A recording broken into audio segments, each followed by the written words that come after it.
Friends, welcome to DS kitchen. DS કિચનમાં આજે આપણે સ્ટાર્ટર માટે સેન્ડવિચ લોલીપોપની રેસીપી લઈને આવ્યા છીએ.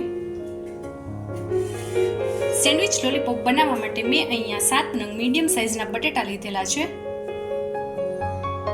બટેટાને આપણે ધોઈ અને કટ કરી લેશું.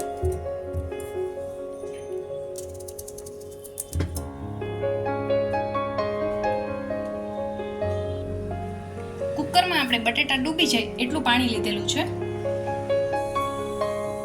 આપણે કુકરની 4 થી 5 વિસલ કરી લઈશું. બટેટા બફાય છે ત્યાં સુધીમાં આપણે અડધો કપ વટાણાને 5 થી 7 મિનિટ માટે પાણીમાં ઉકાળી લઈશું.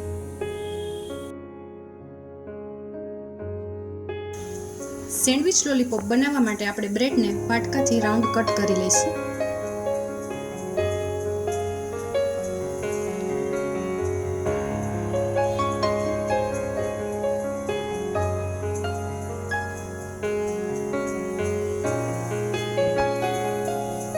આ રીતે આપણે બધી બ્રેડને રાઉન્ડ શેપમાં કટ કરી લઈશું.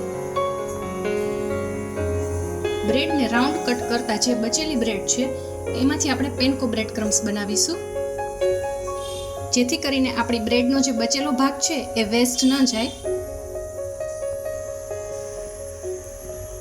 મિક્સરની જારમાં આપણે બ્રેડના આ રીતે નાના ટુકડા કરી લઈશું.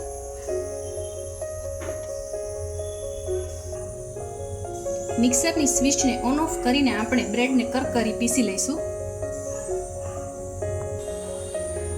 બ્રેડને આ રીતે કરકરી પીસવાની. પેનકો બ્રેડ ક્રમ્સ છે એ કરકરા હોય છે અને બર્ગરની ટિક્કી બનાવવા માટે પણ પેનકો બ્રેડ ક્રમ્સનો ઉપયોગ થાય છે.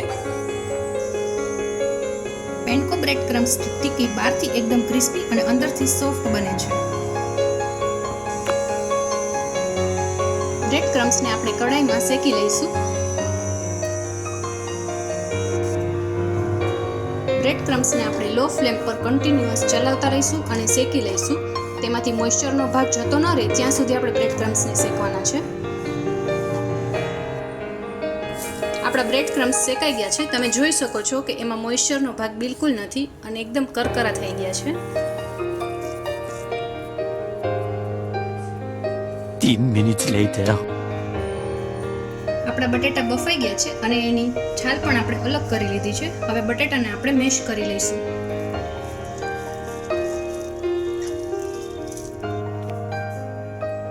સ્ટફિંગ બનાવવા માટે આપણે 1 ચમચો તેલ ગરમ મૂકીશું.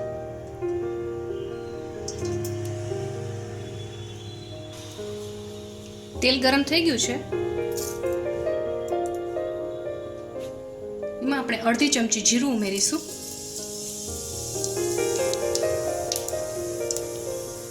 ચપટી હિંગ ઉમેરીશું. 1 ચમચી આદુ મરચાંની પેસ્ટ ઉમેરીશું. તમે અહીંયા લસણ પણ ઉમેરી શકો છો. હવે એમાં આપણે ટમેટું ઉમેરીશું.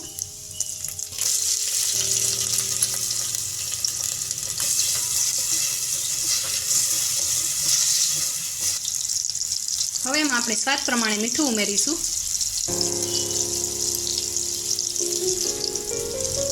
2 ચમચી કાશ્મીરી મરચું પાવડર ઉમેરીશું.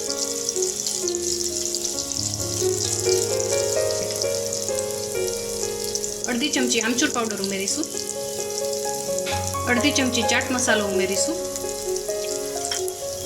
અડધી ચમચી ગરમ મસાલો ઉમેરીશું. ટેસ્ટને બેલેન્સ કરવા માટે આપણે 1 ચમચી ખાંડ ઉમેરીશું. જો તમને ખાંડ પસંદ ના હોય તો તમે સ્કીપ પણ કરી શકો છો. બધા મસાલાને આપણે બરાબર મિક્સ કરી દઈશું. એમાં આપણે બટેટાનું માવું મિક્સ કરી દઈશું. બાફેલા વટાણા ઉમેરીશું. થોડી કોથમીર ઉમેરીશું અને બરાબર મિક્સ કરી લઈશું.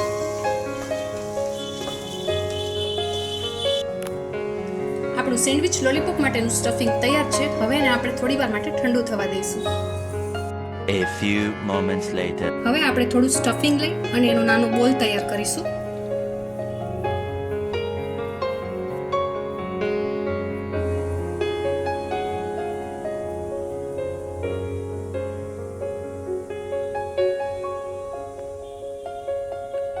વચ્ચે થોડું ચીઝ ભરીશું.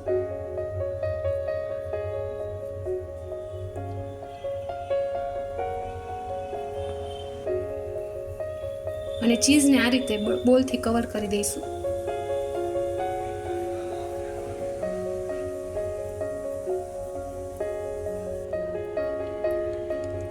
આ રીતે બધા બોલને આપણે તૈયાર કરી લઈશું.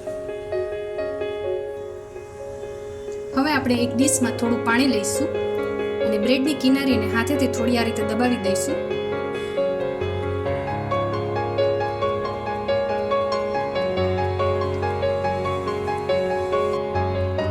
હવે આપણે બ્રેડને ફટાફટ પાણીમાં પલાળીને કાઢી લઈશું અને વધારાનું પાણી નીચવી લઈશું. આ પ્રોસેસ થોડી ઝડપથી કરવાની રહેશે. બ્રેડમાં આપણે તૈયાર કરેલો બોલ મૂકીશું અને આ રીતે બ્રેડથી બોલને કવર કરી લઈશું.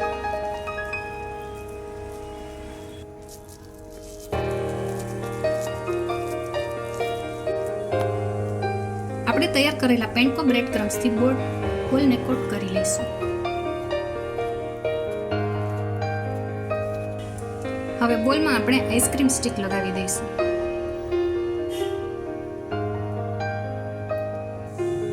સેન્ડવિચ લોલીપોપને તળવા માટે આપણે તેલ ગરમ મૂકીશું. આપણું તેલ ગરમ થઈ ગયું છે. હવે એમાં આપણે એક એક સેન્ડવિચ લોલીપોપને મૂકતા જઈશું અને ફ્રાય કરી લઈશું.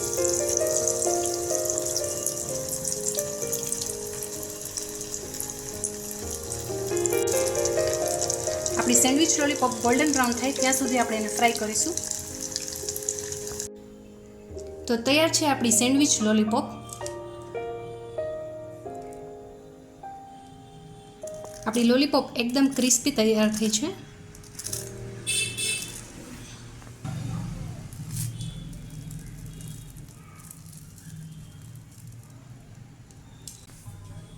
તો તમને મારી આજની રેસીપી કેવી લાગી એ કમેન્ટ કરીને જણાવજો. મારો વિડીયો ગમ્યો હોય તો લાઈક કરજો, શેર કરજો અને મારી યુટ્યુબ ચેનલને સબસ્ક્રાઈબ કરજો. Thank you.